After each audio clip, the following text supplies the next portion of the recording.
The Projection Booth podcast is sponsored by Scarecrow Video. Try out Scarecrow's rent by mail service. Choose from over 150,000 films and get Blu-rays, 4Ks, and DVDs delivered directly to your door. Visit scarecrow.com today.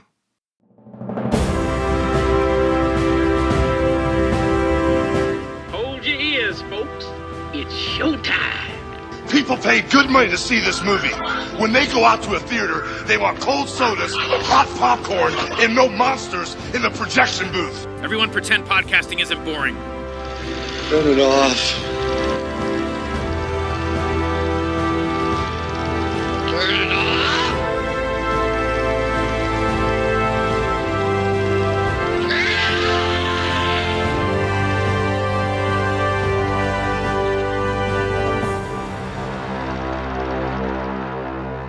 Tell me what you like.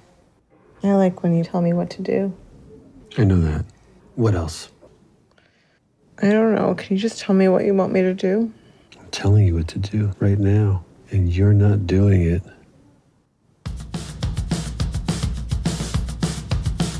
Well, happy birthday. It's not my birthday. If you're not on Spotify, you're behind the times. I was wondering if you could have me not even talk when I come over here. I don't know. You really like to talk. I might be back late tonight. You said you have costumes? Yeah, whole closet full. Someone you're dating? It's more casual than that. I have fuck doll, fuck bunny, fuck clown, and fuck pig. I could never be in something like that doesn't have a future. I need to show you this wonderful pink lamp that I found on the street. Oh, a salt lamp. It's like a thing for lonely people. You're the only one that messaged me. Where do you like hanging out? Here. I think people can like more than one type of relationship. Am I in the right ballpark? You said everyone would have a fun time. And this is a fun time. I feel like I would like to find someone to be with. This is very troubling. I worry about being alone. Oh. Sorry. Welcome to the Projection Booth. I'm your host, Mike White. Joining me once again is Ms. Lisa Vandever. Hello there. Good to be back. Also back in the booth is Mr. Keith Gordon. Always the greatest of pleasures, my friend. This week we are looking at the 2023 film, The Feeling That the Time for Doing Something Has Passed, which I am going to trip over every time I say it. It's from writer, director, actress Joanna Arnow, and it's hilarious. It's about a 33-year-old woman who is looking for a good relationship. She's both submissive and passive and is in a bad spot with her current master, Alan, when we join the story. We will be spoiling this film, if it can be spoiled, as we go along. You have been warned. So, Lisa, when was the first time you saw this film, and what did you think? This had popped up on my radar. I programmed for Cinekink, the Kinky Film Festival. I'd seen reference to it, made a note of it, and then, ironically, when I was scheduling, I realized, oh, I totally forgot about this film. It's already been on the festival circuit. It looks like it has a distributor, which in the festival world usually means that you can no longer get access to it. So it kind of became my white whale. I will trip over the title every time as well, too. But the feeling that the time to do something has passed hit me with a lot of irony. Tried reaching out to the distributor, wasn't having any luck, and was able to reach Joanna through Facebook. Very lovely. And seeing the film was just like, we have to include this. You know, we try to hit any kind of kinky film that comes through, but this just struck home, having spent several years in New York dating scene of the BDSM oeuvre. And so many of the situations were very familiar to me. Could sympathize with them and knew that other people, even though they could watch it on demand, would love the opportunity to see it together in person. And Keith, what's your history with this film? Well, if I remember correctly, I think it came out of looking up things that Sean Baker was involved with, because Sean was an executive producer on this. And I find him very interesting as a filmmaker. And whenever I'm interested in a filmmaker's work, then I kind of often will go on IMDb or whatever and look at, well, what else have they been involved in as a way to find interesting new things. And there was a reference to this movie, which I'd never heard of. And so I tracked it down. I saw it on some streaming service. I don't remember which one. And I was blown away by it. I thought it was amazing. I thought it was very funny, as you said, but I also thought it was heartbreaking. I thought it was confusing. I mean, as somebody who's not really involved in submissive, dominant relationships, at least in a very intense way, I had all these feelings about, okay, well, what point is being humiliated a positive thing? At what point is it a negative thing? The fact the rest of her life is so humiliating, it filled me with questions and emotion, and it made me really curious to see her work. So I then tracked down a lot of her other pieces. She's made several short pieces. She made a documentary feature about her life. And they all kind of feed into this. You and I were saying that, talking about this, like all of her earlier pieces kind of feed into this magnum opus in a way. And the issue she keeps going back to of misogyny and humiliation and women's roles, and not always in the at all in necessarily this kind of specific humiliation submission relationship. Sometimes it's about those elements in other parts of relationships between men and women. I find her body of work really interesting, but it's this film that I think just stands on its own as a fascinatingly complicated piece. So, I fell in love with it when you brought it up that you were going to be doing it. I kind of want people to know about it. It's very frustrating to me that I don't think I've ever mentioned it to somebody and had them say, oh yeah, I know that movie. I love it. Or even I've heard of that movie. So I think just getting people to be aware of it is a really good thing. Yeah, I brought this film up to my friend Skiz, who used to run the Microcinefest, worked at the Maryland Film Festival, goes out to Slam Dance every year, very plugged in, tuned in guy.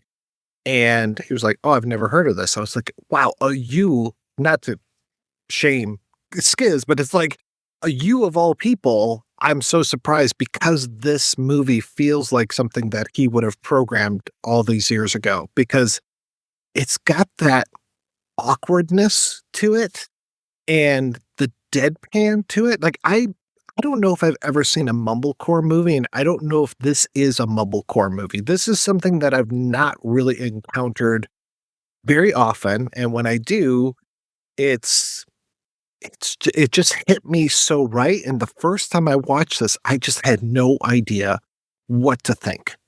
I went on a journey with this movie. I started it. I'm just like, what is going on here? Just some of these deadpan lines, like. Well, happy birthday. It's not my birthday.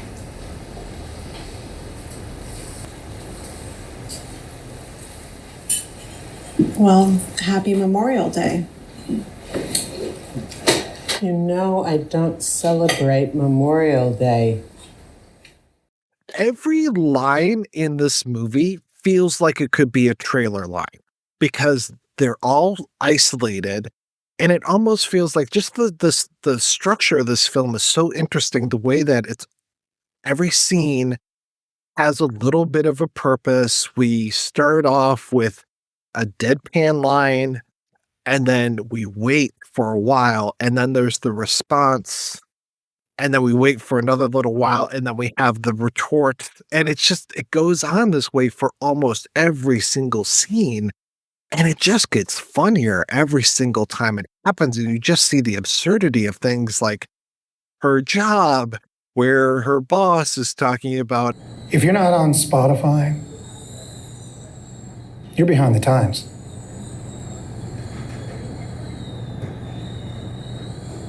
You're behind. You got to keep up. People can become obsolete. That's worth repeating. People can become obsolete. Everything was making me laugh harder and harder and harder. Like, as this movie went along, by the end, I was in stitches. And yeah, the farce is in practically every scene. You have the family relationships, you have the job relationships, then you have these scenes with Alan, the first master you meet. This long shot of her running over and having to stand against the wall, and then run back here and suck my nipple. And just how clumsy it all is. And which is kind of sex in general.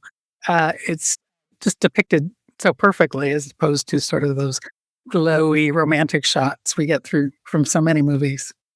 I don't know if the camera ever moves in this film. It feels like everything's very static, which then also adds to, was kind of reminded of like New Yorker cartoons or something as I was watching this. Like it feels like we're looking at a panel of a cartoon sometimes, though she does have cuts, but it just feels like so much of this is so static and so matter of fact. Is there music in this movie other than diegetic stuff? I don't think there's any sort of like non-diegetic music to this. I don't think there's a score. I just rewatched it and I don't remember any score. There's, music that is, there's source music. There's music that's in the story. There's music that would be playing in the background. But yeah, I feel like her framing is really interesting because it's beautifully framed without feeling self-conscious. I mean, but it is very conscious. I mean, where people are in the frame, how things are framed is very intentional, but not stuffy. It doesn't feel film schooly, but it does feel like, she didn't just put the camera somewhere. I mean, she definitely thought about it and what it's saying about the power relationship. I mean, the whole film is about dynamics and relationships. And I feel like the camera's always aware of that, but in a way that's lovely in that it's very effective, but it's not making you stop watching a movie and think about, oh, look at that. That shot represents this or that. I mean, you can do it if you want to get yourself out of the movie, but it doesn't ask you to. The thing I loved was that it didn't seem like any other movie I could remember ever seeing. And whenever that can happen to me after seeing 10,000 movies in my life, I feel like when I see a movie and go, that's something that's its own thing, I find that super exciting and really interesting to me. It tells a story. It's not just these vignettes of absurdist things happening. As you get into the movie, you start to see patterns where, okay, now she's with Alan. Now she's at her job. Now she's at the yoga studio. Now she's with her mom and dad. Then repeat. And we just kind of go through that. I don't think the yoga studio gets as much, but it's just like seeing where she's at with these relationships. Yes, we have these title cards that come in, and those are very interesting because we'll talk about the blank title card towards the end. But here we are. The first part is with Alan, and then she moves to somebody else because Alan really isn't satisfying her, I don't think. And some of the looks on her face when he's doing things like holding her really tight and just being like, this is what being a submissive is. And she just is like, just questioning everything. And that's what it feels like this whole movie is for me. It's just her going with the flow and trying to get some sort of emotional satisfaction out of these situations. And she's not able to get anything as far as what I feel. It feels like she's really trying. And towards the middle of the movie, she's like, okay, I'm done with this whole like fetish lifestyle. I'm going to go on a quote unquote normal website and make a profile. She starts dating other people.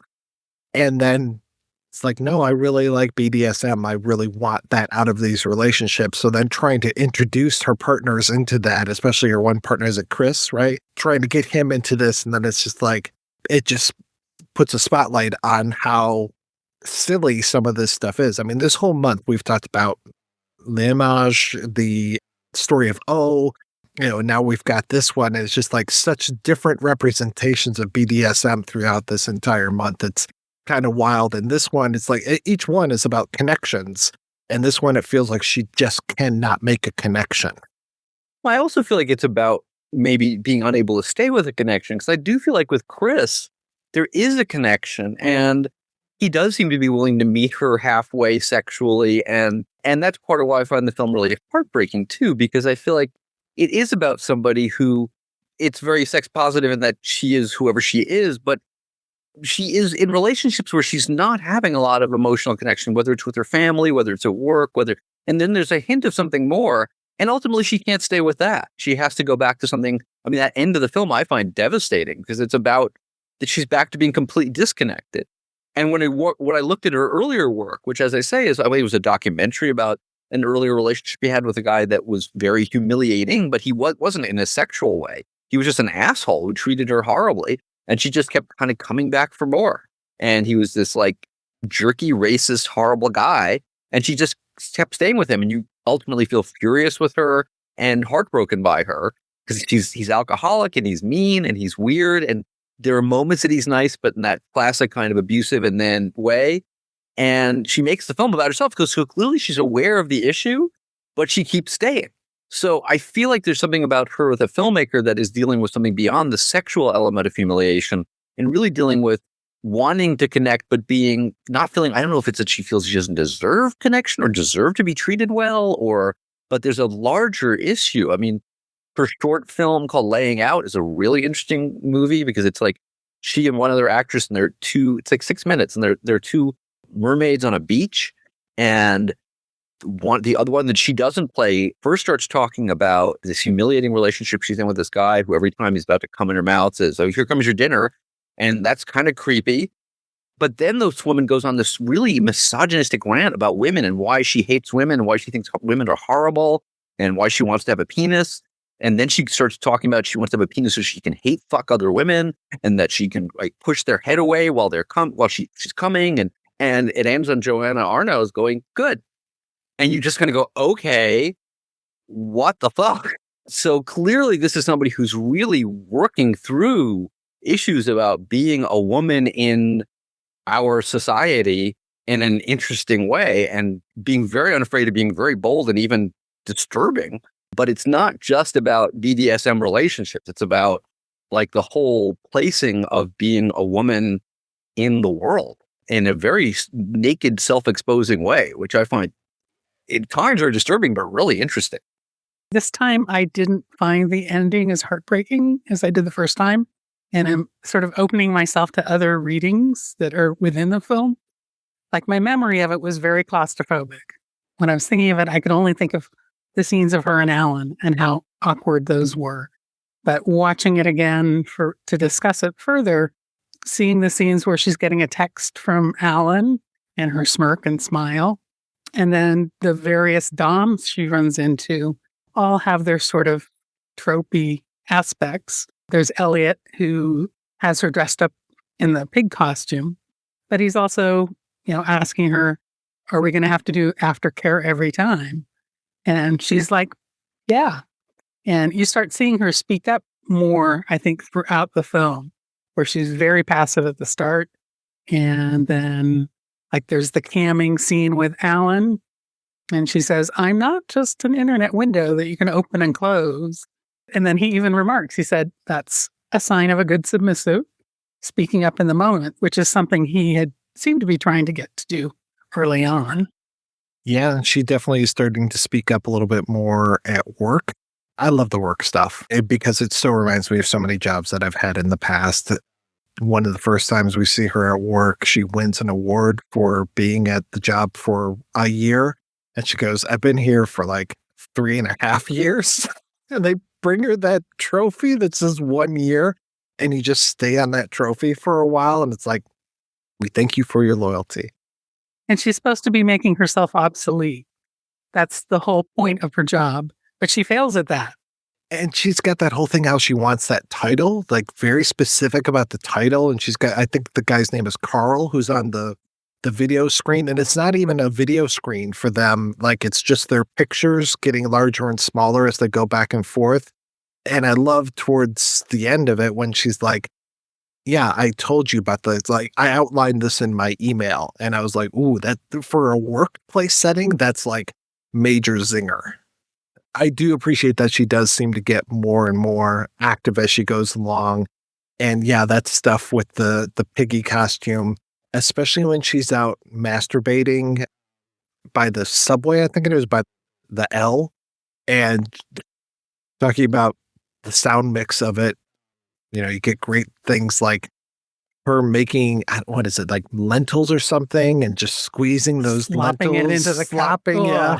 And you hear that so loud. And then when she's out there masturbating and she's got jingle bells on her wrists, it sounds like, and you just hear the bells going as she's doing that. You don't see anything. You just hear the bells going.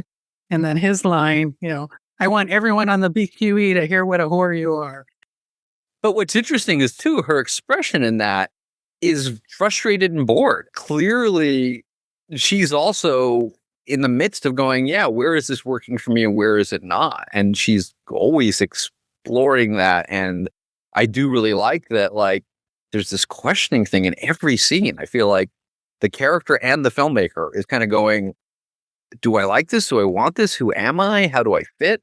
I feel like it's just, in a way, relentless, but and I mean that as a good thing, that there's an exploration constantly of, okay, maybe I asked for this, maybe I didn't, maybe I volunteered for this, maybe I didn't. Oh, that feels okay. That doesn't feel okay. This feels good. This doesn't work. I thought this would, in a way that very few of us do in our life. She's doing it right on film. Just really questioning, who am I and where do I fit in? And is this what I want? Constantly. For very complicated, messy, hysterically funny relationship with her parents. She doesn't break off from them. I mean, they're in many ways horrible, in many ways, and those really are her parents in the movie, playing her horrible parents, which is kind of fascinating. And in her documentary, you see her parents and you feel more empathetic for them because she puts them in some really weird positions. She shows them sex scenes, like explicit sex scenes that she's done as an actress. And they're like, we don't want to be seeing this. And she's like, well, you have to. And you kind of start going, whoa, this is kind of weird. But the fact is, it's always complicated because she could not have a relationship with the parents. I mean, yes, her parents are difficult, but she could walk away and she doesn't. So clearly she's getting something from it. But I feel like we watch her in real time kind of going, what am I getting from this? Why am I here? What do I want from them? What do they want from me? And it's like sort of examining the unexamined life. Most of us go through our lives and our parents drive us crazy, but we don't stop and go, well, why and what? And I feel like she's just constantly in this movie questioning, right on screen and as the filmmaker behind the camera. And coming out into the living room when they're on vacation, as her mother's cleaning her teeth. And like, I'm going to sit here and I'm going to watch you clean your teeth because that seems to be what you want. And here I am. So considering yourself back into it. You say we don't spend enough time together. Her dad's barely a presence in this movie. It took me a long time to really figure out that he was in this movie. I mean, he's right there at the beginning when they're having that birthday/Memorial Day celebration. And then he gets that great moment where he gets to sing the Solidarity song. That was incredible. I was talking about the use of music. I mean, you get that and it's amazing. I don't know if we're showing the passage of time because there's one point where you have Oh Holy Night playing behind a scene. I'm just like, this is a weird contradiction of these images versus the song, but I loved it. I was just like, as this took its hold on me, I just kept feeling better and better about this movie, even though, yes, it is all about the awkwardness and just she layers it on so much. Like, even when she's like, oh, look at this lamp that I found. It's really cool. And like, is trying to explain it to her friend and her friend's just like, oh yeah, it's a salt lamp.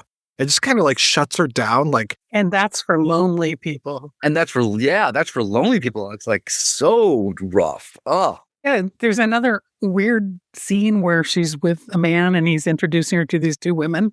And they're like, oh, we already talked to Anne. And that was it. That was the whole scene. So what was that?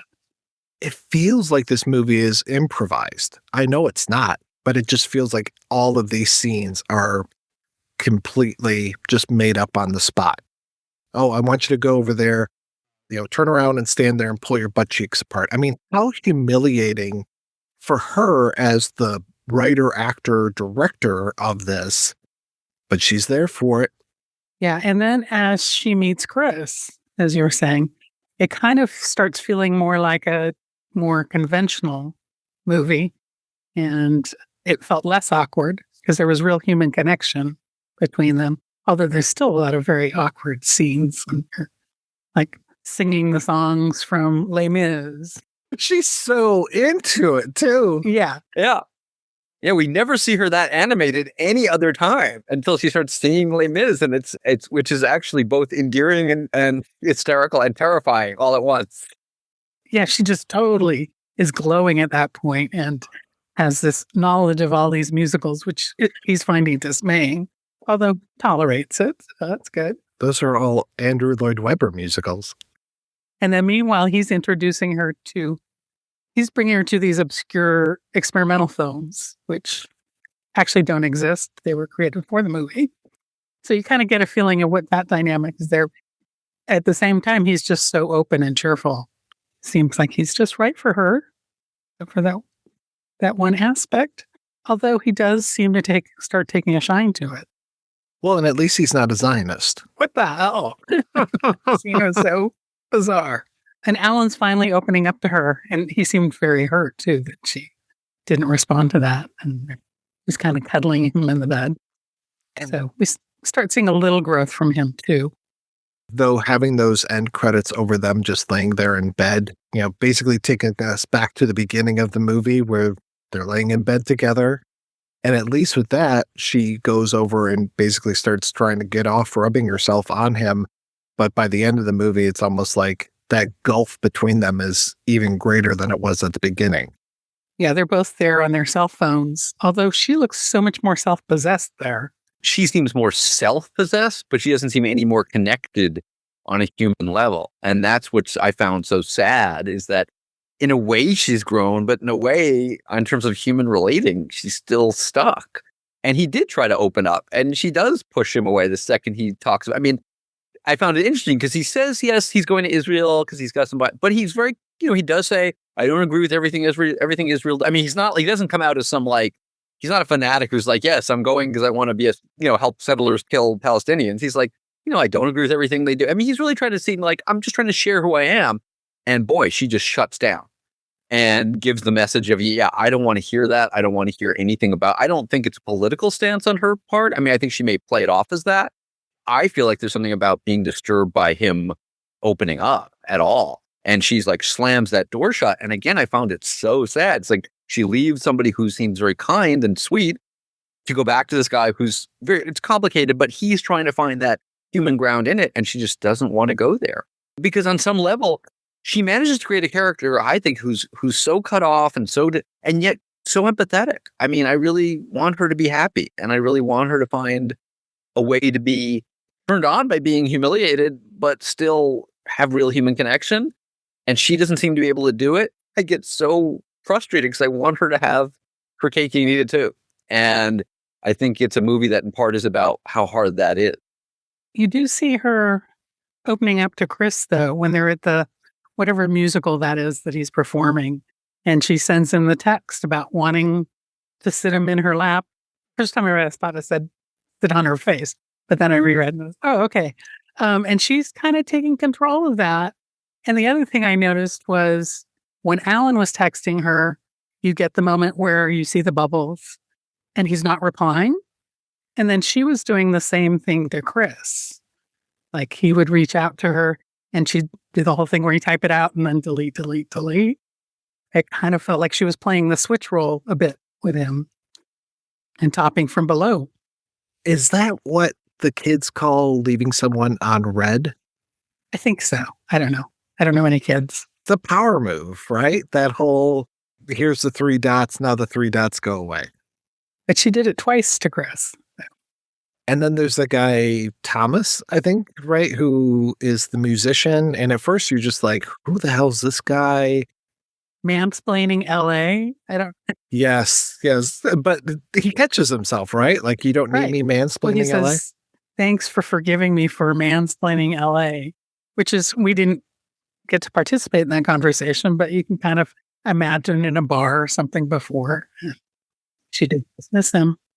And of course, what makes it so funny is he's literally just finished coming in her mouth. I mean, basically, it's like, and then 5 seconds later, he's like, I'm sorry for mansplaining. It's like, again, she does these juxtapositions, which I think are true to real life, but you never see them in movies where like sexuality and completely non-sexual things get mushed together and like the awkwardness of the sex, but also like how there's sex and there's everything else in life. And they kind of just sometimes fall on top of each other in just weird ways. And that's a deeply funny, deeply weird moment. I mean, if somebody to finish coming and 2 seconds later goes, well, sorry, I mansplained about LA. It's just not, again, it's not a moment I've ever seen in a movie before, but I believe it's a moment that happens in somebody's life. I can totally see that. Yes. Well, and so many of these guys, they just seem to be there for her giving them head, which again, very true to life, where it's like, oh, you're submissive? Cool. Suck my cock. There's more to it than that. And she's trying to explain that. And, oh yeah, now I need to be spanked. And yes, I would like aftercare and these things. And it's like, Okay, yeah, I guess there's more to this than just having a free cum receptacle. It's complicated. There's a lot of energy that goes into it, and she's coaching Chris on that. It's like, no, I don't want you to just want me to suck. They go through that whole thing of, no, I want you to make me wait for it. And he catches on now. But he showed some promise. Well, that's what's so heartbreaking is he does really legitimately seem, in a way I think we'd all want in a relationship, to really be interested in her. What turns you on? It may not be what I'm used to, but I'm completely here for you. I like you. And so I want to give you what works for you. And that's what he seems to bring uniquely into it. And why, for me, I did want to see them get together. It wasn't just that movie thing of, oh, he's a normal guy. I would have felt really pissed if the movie became about how she like sheds her sexuality. But instead, here's this relationship where the guy is willing to be sweet and still go, but I want to give you what turns you on. And I want to play that game with you. And I'll get it. I'll be an enthusiastic participant if you'll coach me. And I think that's part of why I feel like it's so sad that she can't stay there. Because he seems like he's really willing to do that thing of going, yeah, okay, we're different, but that doesn't matter. Which seems so sweet because we were all that way. I mean, he does present the opportunity earlier to see her old masters, which she kind of bats down. So in this new reading of this, I'm thinking maybe she has gone back to Alan just to scratch that itch. And maybe she's going to come back to Chris. And they have that date for September 15th. So maybe we'll get a sequel. The feeling that the time for doing something has passed again. That was my hopeful reading of it this time. Because, yeah, you really want that to work out. But at the same time, I understand that whole of needing to scratch that itch. The concept of growth in the film, it wasn't like a causal straight through. You kept kind of looping back, and she'd be a little further back and then back ahead. There was one scene that jumped out at me this time was when they're walking in the park towards she and Chris, and they're on some nature tour. And it hits you too, because they're out in nature and it's bright green and such a contrast to all the bedroom scenes. The guy is talking about the tree on the bark, can't keep up with the tree's growth. And then the bark falls off as a gift to the tree. Make of that what you will. And the editing of this is so nicely done. This wouldn't necessarily work as well if we didn't have really good edits for when we start the scenes, when we finish the scenes, when we will do an insert shot. I talked about the insert of that award that she gets. So we have like those kind of like laugh inserts where it's like, okay, now we're going to cut to this and it's just going to be, again, this kind of absurdist moment where it's like in Barton Fink when Steve Buscemi's writing down his name and he's just like, oh, my name's Chet. My name's Chet. Make sure you know Chet. And then he writes down his name. I think he turns the paper around, pushes it across the desk to Barton Fink, and then we cut to an insert shot of Chet. I love those kind of things, and those are very much what we're doing here. And then she does this kind of thing where, I'm talking about how we have this repetition of we go from this scene to this scene to this scene, from this area to this area to this area. And there's one moment, I think it's towards the middle of the film, where she just starts really cutting or having it cut very, very quickly. And it's like she's taking us up and down. It talks about how there's not a lot of music in this, even though there are these musical moments. I mean, Thomas is a musician. We have him playing his music. We have her doing the song. We've got Oh Holy Night and these kind of things. But really the rhythm and the musicality of this film for me is the editing and the editing rhythm and how we will get very, very quick. And then we'll take a long pause. And then we'll get quick again. And then we'll take another pause. So that moment in the middle feels like, okay, this is some sort of turning point because we're starting to speed up our cuts and going from one situation to the next. And of course, every time we cut back to that boardroom, her boss or the CEO or whoever that is just keeps making more and more absurd remarks, just like explaining, how Facebook happened or these kind of things where you're just like, this is the most inane thing in the world. I love when she asks him what the 5-year plan is. And rather than tell her, he's just like, well, I feel very disappointed because I feel like we covered that before, which is the thing that so many passive aggressive bosses will do, where it's just like, yeah, I'm not mad. I'm just disappointed in you. Or the employees are the most important part of our job. You take care of us, so we'll take care of you. Cut to bunch of sandwiches and some nasty looking chips. Well, and the duality of everything. The fact that the boss first says, I really like that question, but I'm also disappointed by the question because we covered it. Nobody will ever just be straight out about anything. And particularly in that work world, but in all of the worlds. I mean, it's like, why does he say, oh, part of me really likes that question, but I'm really disappointed you asked. I was like, it's like no one is sort of just saying what's going on. And that's like the relationship with her sister. What's going on with her sister's relationship with her husband, Craig? I'm not sure. Suddenly the sister is there and she's on the mattress, and then Anne does speak up and say, you're kind of in the way. And then suddenly the sister's gone. There's like no exposition in this movie, which is also one of the things that's really cool about it. Every relationship, the sister suddenly showing up and leaving, it's never explained. I mean, you get what you get out of, we see the moments that are going on, but there's never that dialogue that 99.9% of movies have, where somebody's saying something they probably wouldn't say so that we as the audience will get caught up to speed on what's going on. Here, it's like we are thrown into these situations and you learn what's actually, we only see what actually being said between these people, and what you know, what you don't. And I found that really interesting because it left me a lot of space to have to kind of fill it in. And I found that much more interesting than having the sister go, well, I'm having this problem. And then, Joanna's character going, oh, well, I think that, the fact that we're just like, yeah, what's the deal is just great. You don't need to be spoon-fed all of this stuff. Though, I know, Keith, you're a big fan of voiceovers. I'm surprised you weren't just like, give me a voiceover for this whole thing, start to finish. No, I'm just kidding. Oh, God. Can you imagine if she had added a voiceover to explain everything that was going on? And I love just this very cold way of telling the story. And yeah, it doesn't necessarily leave me guessing. There's no points of this where I'm just like, well, what happened? I need to know more. I need to know more about her relationship with her mother.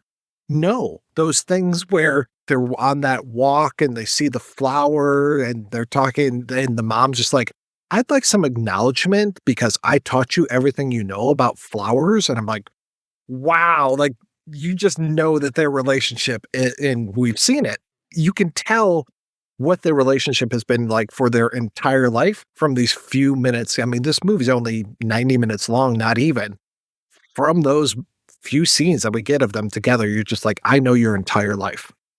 And there's something that she captures with the parents that I feel like I don't remember seeing in other movies, but it was very much part of my dynamic with my parents, so it felt very moving and meaningful to me, which is the sense of it never being enough, of your parents like telling you, oh, we want to see you, we want you to be in our life, we want to, but whatever you do, it will never be enough. It will always be, well, if thank you for giving us 3 hours, but it would really mean you love us if you were here 5 hours. And if you were, and that sense through the whole movie that no matter what she does with her parents, it's never, especially for her mom, going to ever be enough. And I thought it was, again, both funny and heartbreaking because you realize that's probably been going on since she was a tiny child. And it felt like a really real dynamic that some parents have of wanting this kind of, thanks for everything and wanting attention and but no matter what you do, it won't ever, and again, that was something I lived with. And I just like, wow, I don't remember when I've seen that in a movie before. I've seen parents who are mean in other ways or difficult, but I thought that specific, she really captured just of you can spend your life and you're never going to repay us, in quotes, for all that you owe us for. Through this movie, everything is defined by men. The first title card is Alan, and then we've got Thomas. Was it Thomas and Chris, I think? And I can't remember who 3 is, but I know with 4, we just keep upping the stakes. 4 is Peter, Hugo, Martin, Bob, and Jason. And just each time we get these title cards, it's different men's names, and it's these people that she's meeting, interacting with. Though I love that at the end, we have the black and there's no title card, like towards the end. To your point, I think she has maybe turned a corner and maybe it's not being defined by the men in her life. And maybe she's actually starting to take a little bit more control. I would like to also think that her going back to Alan is not the final thing, that there is perhaps reconciliation or that September date with Chris, because I would really like to think that she's made some progress throughout this entire movie. she does make a point of the September date. I mean, it is true. I'd sort of forgotten that a bit, but in a movie where there is not much in the way of exposition, she bothered to have that moment. So you guys are making a pretty convincing case that at least is on the plate of possibilities. I mean, she's clearly torn in terms of herself, how she sees herself, whether it's this character or in life. I mean, her documentary about herself is called "I Hate Myself," and then a little smiley face. And so it's like those are the two sides of this person as an artist and as a human being. It's like, I hate myself with a smile, but it's like, yeah, but you really seem like there are parts of you that you really hate. And then there are parts of that you laugh at. And I feel like at the end of this movie, they're both true. I forgot about her friends that she hangs out with, the ones they tell that story about the sunglasses. Charles and I nearly thought we didn't have a connection after our first date. But it was because we were wearing sunglasses and didn't see each other's eyes. How did you realize that had been a problem? Well, when we took the sunglasses off, it was better. They're the ones that help set her up with that new dating profile. And I love her dating profile where it's things like, I like dense foods that sit heavily in the stomach, or I don't like people who talk about 9/11 too much. They're like, are you sure you want to do that? The woman tries to dissuade her, but the guy is like, well, let her be who she is. And then look who she finds on her.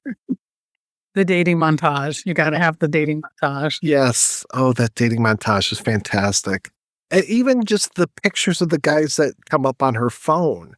Some of those are just so ridiculous, so funny. But I guess that's how she met Chris, is through that. Well, that's the thing is that it's the two sides again, because she gives she says, yeah, I don't like people who are too upset about 9/11, which is a very odd specific to put in a dating profile. But like, obviously he got her humor. I mean, that was the thing. It's like, yeah, these other guys completely the one guy said, yeah, I called you because you're the person who responded to me. That's the thing. She put herself out there and somebody kind of clued into it, as I feel like what happened with Chris is that he probably read that and laughed and went, oh, I'm curious what kind of person would say, I don't like people who are too upset about 9/11. Like, what's that about? And that's the interesting double edge. I mean, again, I just love these, you cut to this tableau and it's her and this guy and with their half-filled glasses of beer. And he's got these mustard-colored pants on. And those pants almost match him as a person because he's very pale. He's got a red beard or reddish beard, orangish basically. And then he's got long orange hair, red hair. But then it's shaved on the sides, but it almost makes him look like he's half bald. And this whole thing of like, well, where do you like to hang out? He's like, here. And by that point of the movie, we're almost an hour in and I am laughing my ass off every single time. And I just know it traps me with this rhythm that it's got. And I'm like, okay, I'm stuck. I'm here with this movie and I am just in love with everything that is happening right now. I thought that we were going to do a threesome. No, you said we were going to do a threesome. Right. I just said I wanted to meet her and the woman's there and she just kind of half-heartedly waves. So many New York scenarios. After she meets Chris, they part from each other on the subway. And you get that, like, it's almost a romantic comedy type of thing where it's like, now is she going to send the guy a text kind of thing? But I love the way that that's shot where it's like the train on the left-hand side of the screen, everything's out of focus. And then she finally walks into focus. And I was like, oh, that's really nice. This is just the ideas. It's not just I don't know why I need to I'm not defending it for you guys, because you're on board, but I'm just I feel like there's so much thought and so much purpose to every single one of these shots and scenes that it just tickles me to see this movie play out. And clearly she had very little money. Clearly this was made on a shoestring, yet it is beautifully made, technically. Again, that image is a very striking image. I also really noticed it, and I think it's saying something about her, where she is as a character, and that having this human connection throws her out of focus, and then she kind of comes into even stronger focus, and she's suddenly on a different part of the frame than she's normally been. So I feel like it's a very beautifully made film. It looks great a lot of the time. The sound design that you mentioned is terrific. And yet, I don't know what they made it for, but it was clearly nothing. But it was clearly made up for by the fact it was done with so much love and thought that money didn't matter. That's part of the charm, I feel. That's why I was asking, like, does this count as a mumblecore movie? Because again, I don't think I've really seen any of those movies, but I've seen clips from enough, trailers from enough, that I'm just like, this feels like that kind of low budget aesthetic. My impression is that they're usually boring.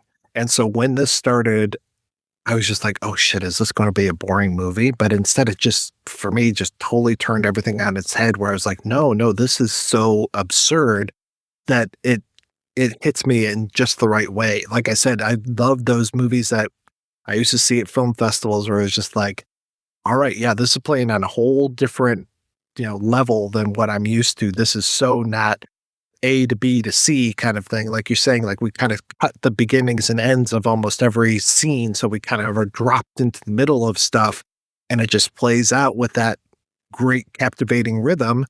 And then we move on to the next one and the next one and the next one. And each one seems to build and build and build.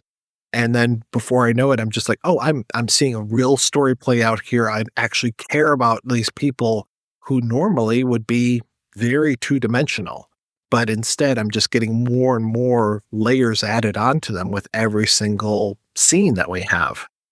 Yeah, to me, it's sort of the opposite of what I think of as mumblecore. And like, I'm not some big expert on mumblecore, but most of the things I've seen that were labeled mumblecore, either by critics or by themselves, had a shambling quality about them. They feel it all feels like literally the way mumbling feels like. It feels like, oh, the fun of this is it's just like we kind of have a camera randomly there, and it's all handheld, and it can be wonderful if the actors are wonderful, and it can be really, really, really boring if they're not. This reminds me more of Chantal Akerman than it does of like what I think of as mumblecore. I mean, this feels very deliberate, this did make me think of some of Chantal Akerman's early movies, framing's very intentional. So to me, it's really kind of almost the opposite. It's low budget. Yes, I mean, mumblecore is all low budget and not famous actors and all that. But in terms of style, this feels way more deliberate and thought out and just thoughtful filmmaking. I think people think of mumblecore, they know for me, but I think for a lot of people, that feels like, oh yeah, it was just, we kind of improvised everything and what came out. And this doesn't have that feeling for me at all. Yeah, mumblecore was more like emotional driven, thoughtful, dialogue heavy. This has the absurdity, which I think takes it out of that. So it's got a whole different feeling to it. I will confess that at one point I owned the domain mumbleporn.com, but never did anything with it, unfortunately. Maybe I'll take that on again. I guess this is the mumble porn movie, yeah. His musical performance where he's just pouring water while Chris is, and she's just like so happy watching this performance and like sending him the little text. I love this. You were so great. And I'm like, this is wonderful. It's like so sweet. It's like that's the heart of the movie finally comes in when they have their relationship like you're talking about. And I love him. And going back to her parents, I'm so curious how much they were in on the joke. They act the same way that everybody else in this movie acts, with that very deadpan type of way. And I'm like, how much are they in on the joke of this? As far as like, does she tell her mom, like, okay, these are your lines? Like, how much of an actress is her mom? Because some of those moments, again, are wonderful. Like just that absurdist thing where it's like, sunset at 7:30 tonight. Tomorrow it's going to set at 7:29. And I'm omitting like the 2-minute or minute-long pause in between those lines where it's just like you're sitting there watching them and just seeing how boring their life is. And yes, again, very, very true to life. Where you're just like, okay, yep, I've had this same conversation with my own mother. And a little bit I know about that is that she had kind of been using them for dialogue practice and thought that they kind of worked in the role. And then there's an acting coach she works with, and she did a lot of work with them. It's interesting. There are actually 2 acting coaches credited at the end of the film, which is interesting on a really tiny movie.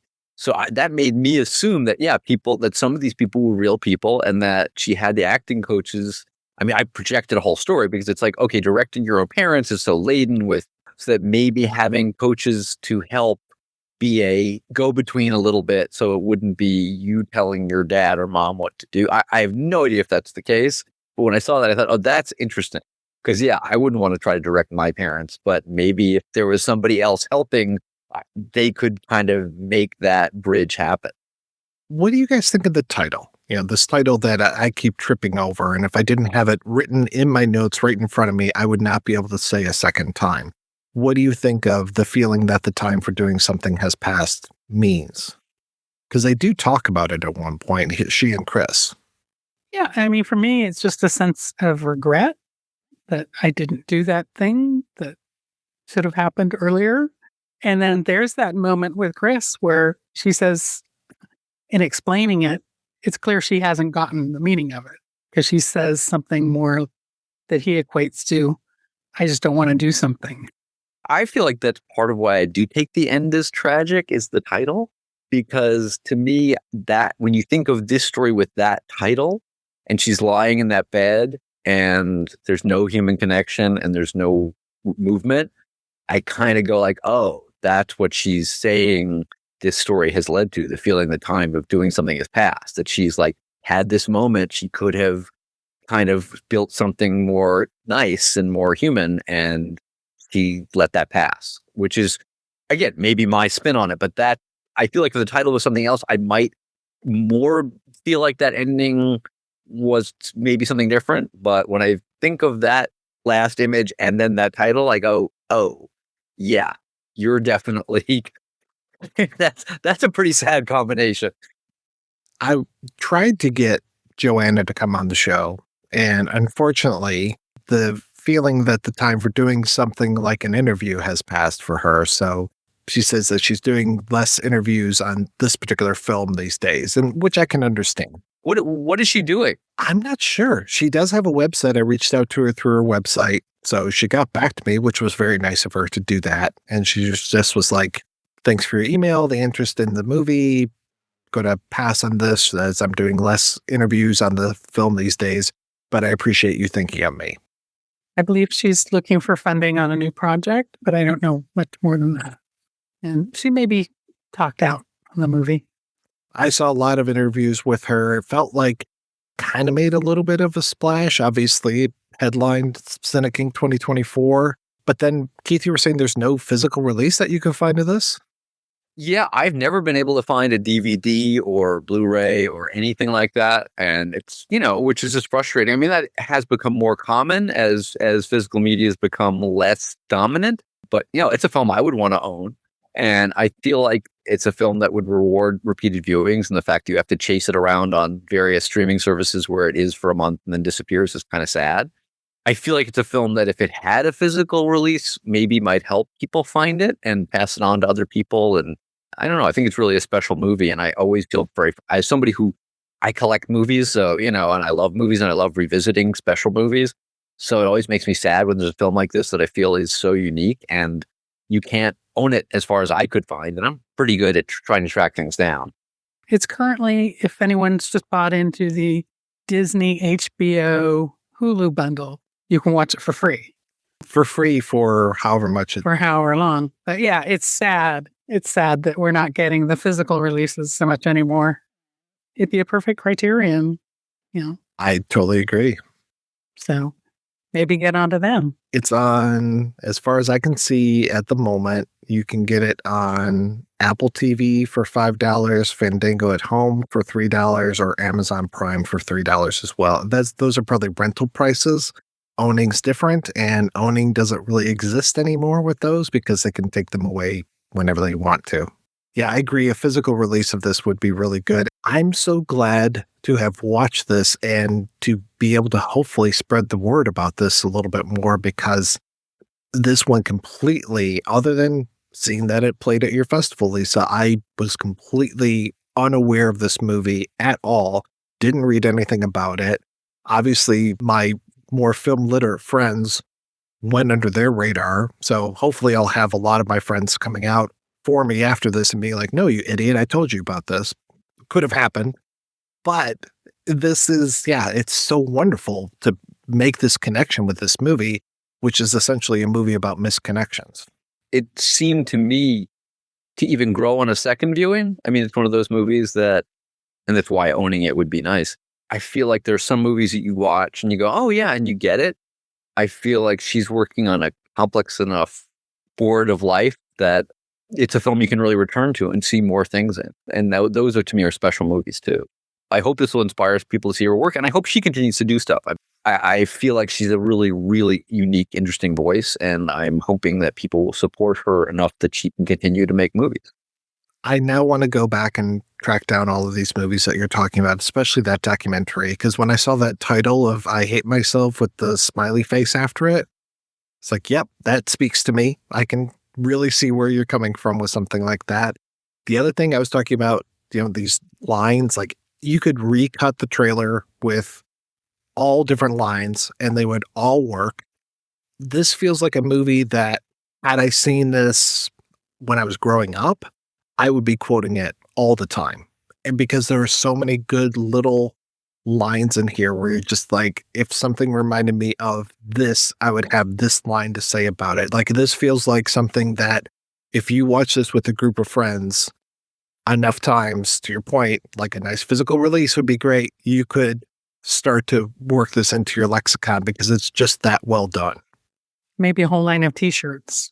Yeah, if she wanted, like, even on her website, she could do that. I have a feeling she's not that kind of person. I have a feeling she's not somebody who's busy thinking about clever ways to market her like stuff. It just doesn't come off as who she is. But yes, you could make t-shirts out of a lot of moments in this movie. That would be great. All right, y'all, let's go ahead and take a break and play a preview for next week's show right after these brief messages. When life pulls you down, love lifts you up. Watch Regretting You on Digital Now from Paramount Pictures. Looking for something superior to streaming? A place with more than 5 times the selection available on all streaming services combined? Check out Scarecrow Video's Rent by Mail service. Select from an unparalleled collection of over 150,000 films to get Blu-rays, 4Ks, and DVDs delivered directly to your door. Get in on it now at scarecrow.com and rediscover the wonders of physical media.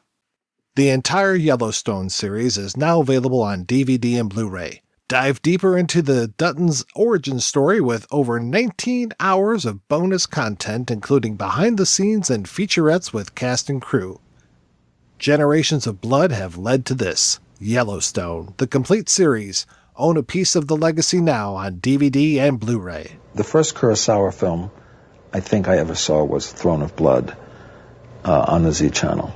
Fellini film I Vitellone. There was a picture called Spider's Stratagem. Sam Peckinpah, Wild Bunch. The Straw Dogs, Bring Me the Head of Alfredo Garcia. The Story of Adele H. City Lights. Rear Window. Midnight Cowboy. Ikuru. Song remains the same. Johnny Guitar. The Onion Field. Los Olvidados. Man Who Fell to Earth. Every film that Marlon Brando was ever in.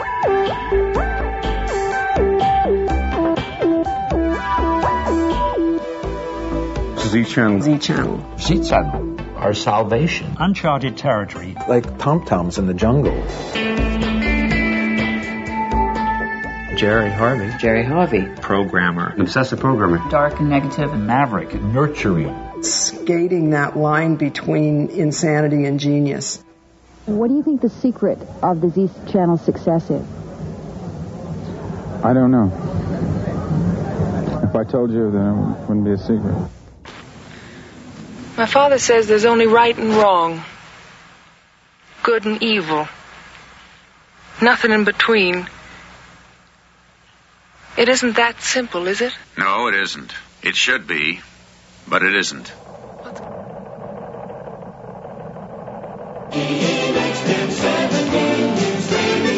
KNX News Time, 6:06. A Hollywood story with a tragic ending this morning. The bodies of Z Channel programmer Jerry Harvey and his wife Derry Rudolph were discovered Saturday night in their Westwood home. Police report Harvey shot and killed Rudolph, his wife of 2 years, before turning the gun on himself. The motive is unknown. Harvey had been chief programmer at Z Channel, which is known throughout Los Angeles for its eclectic and innovative programming. Both Harvey and Rudolph were 39 years old. That's right. We'll be back with a new year and a look at the documentary Z Channel, A Magnificent Obsession. Until then, I want to thank my co-hosts Lisa and Keith. So, Keith, what is the latest with you, sir? Oh, I have the same answer all the time, which is, I'm chasing financing for a few things, but as I've gotten older, I'm also trying not to worry about it too much and just enjoy the moment, enjoy mentoring and helping younger filmmakers, and if I ever get any of my projects done, I'll feel very lucky, and if I don't, it's okay too. Weren't you doing a teaching at Sundance the last time that we talked? I go to the Sundance Film Lab every summer and teach there. I've been doing it for like 20 years, or I've done it 20 times, on and off, but mostly on since the late 90s. And it's probably the greatest single work thing in my life, because it's a chance to work with some amazing young filmmakers, and the other people there to mentor are like the most incredible. I mean, you've got like Ed Harris advising about acting. You've got Bob Ellswood talking about cinematography. I just get so much out of it every year that it's my favorite thing. But so the timing last time was around when I was doing it, but I do that every year, and it just is the most joyful, wonderful experience. But yeah, I've got, the stuff I'm working on with my wife. We're trying to put together things, and we'll see. But I feel like as I've gotten older, I've also learned that the way to deal with the business is just to go, okay, I'm going to enjoy my life, and things will happen when they happen. Basically, otherwise your head will explode. And Lisa, how about yourself? Well, actually, that's the attitude I've been trying to embrace as well. So I'm glad you're putting it out there. 2025 was just, wow. Not much happened on the CineKink front. We were supposed to go up, lost a venue. Then that kind of ran into personal things and political things. And I kind of got sidetracked to things like organizing No Kings rallies and putting my energies into that. However, we have a whole film freeway full of titles to put up to our next CineKink, which we're looking at probably, I keep kicking it down the road, but April 2026. So it'd be our next in-person, and then doing some virtual on top of that. So look for CineKink to finish regrouping. I don't think I'll be able to make it out in 2026, but I'd love to come out in 2027 and just see the festival again, because it is such a fun time. And it's so great getting all those people in the same room. Logistically, it's not as easy as a virtual, but yeah, having that live community together is something. Just wanted to also thank Joanna for being a part of our festival. She came out for the Q&A, was very gracious with all the other filmmakers and the audience. So that's the other aspect to live screenings. Well, thanks again, folks, for being on the show. Thanks to everybody for listening. Want to support physical media and get great movies in the mail? Head over to scarecrow.com and try Scarecrow Video's incredible print-by-mail service, the largest publicly accessible collection in the world. You'll find films there entirely unavailable elsewhere. Get what you want when you want it without the scrolling. If you want to hear more of me shooting off my mouth, check out some of the other shows that I work on. They are all available at weirdingwaymedia.com. Thanks especially to our Patreon community. If you want to join the community, visit patreon.com/projection booth. Every donation we get helps the projection booth take over the world. When the union's inspiration through the workers' blood shall run, there can be no power greater anywhere beneath the sun. Yet what force on earth is weaker than the feeble strength of one? But the union makes us strong. Solidarity forever. Solidarity forever. Solidarity forever. For the union makes us strong. Solidarity forever. For the union makes us strong. It's a mighty long time since the early days when it took a bunch of pickets to get a raise. We've built a union 10 million strong. We taught the bosses how to get along with the working class. More respectful like, friendly conferences and mutual understanding. You could just take a look at a union town. Folks don't walk the streets with their heads bound down. You see clean cities, happy kids. Feel mighty proud what the union did. More wages, better hours. Folks have more time to live together. But we've been so damn busy licking the axis, we didn't watch Congress mussing up the taxes. We were wheeling and dealing and steaming and cranking. We didn't keep our eyes out on buzzards like Rankin, playing cheap politics. Poll tax buzzards, or to clip his wings. Now, don't you think that it's a hell of a note to filibuster on the soldiers' vote, to make long speeches and shed hot tears about the sad, sad fate of the war profiteers? That's Congress for you, though. Week in, week out, week all over. If you want to know what I think of it all, we ought to stick together when we vote this fall. When they count the ballots, there's a lot of us. 10 million workers can make a hell of a fuss. Change Congress. Make them respect us like management does. Yes, we've organized, got better conditions. We pitched in together, made the world's munitions. Now we got to vote for men who will right our wrongs. Put some guys in Congress who will sing our song. Solidarity forever. Solidarity forever.